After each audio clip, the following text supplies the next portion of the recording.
क्या होगा कि अगर पूरी दुनिया के अंदर जो ओशंस है वो फ्रीज हो जाएं। करीब ज़मीन सरफेस क्वार्ट का 71% हिस्सा जो है वो पानी पर मौजूद है।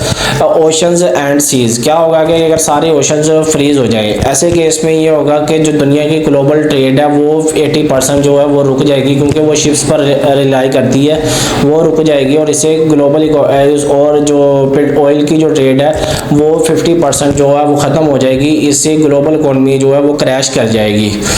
अब जो आइस होती है वो रिफ्लेक्ट करती है सनलाइट के साथ। अगर वो रिफ्लेक्ट नहीं करेगी तो वो हमारे रिफ्लेक्ट करेगी एटमॉस्फेयर के साथ। अब एटमॉस्फेयर के साथ रिफ्लेक्ट करने की वजह से टेम्परेचर बढ़ने लगेंगे और टेम्परेचर बढ़ने लगेगा और तेज़ी से टेम्परेचर गिरने लगेंगे। हीट बढ़ने लगेगी और टेम्परेचर तेज़ी से गिरने लगेंगे। टेम्परेचर जब तेज़ी से गिरने लगेंगे तो इससे ये होगा टेम्परेचर जब तेज़ी से गिरने लगेंगे, फ्रीज हो जाएगी, ओशन फ्रीज हो जाएंगे, तो जो ऊपर की लेयर में जो हमारे पास प्लांट बायोडाइवर्सिटी बनती है वो 80% जो है वो ख़त्म हो जाएगी, क्योंकि ओशन के जो ऊपर वाले हिस्से में जो हमारे पास ऑक्सीजन होती है वो 80 to 60% जो है वो वहाँ पर प्रोड्यूस होती है, तो वो प्रोड्यूस होना बंद हो जाएगी। लेकिन अगर पानी नहीं होगा तो बारिश नहीं होगी, जो अर्थ है हमारी वो ड्राई हो जाएगी।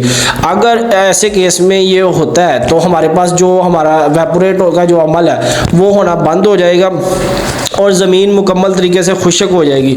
आपको लग रहा होगा कि ये अनबिलीवेबल है, लेकिन आप ये नहीं जानते कि हिस्ट्री में 2 दफ़ा ये पहले भी हो चुका है। जियोलॉजिकल एविडेंस के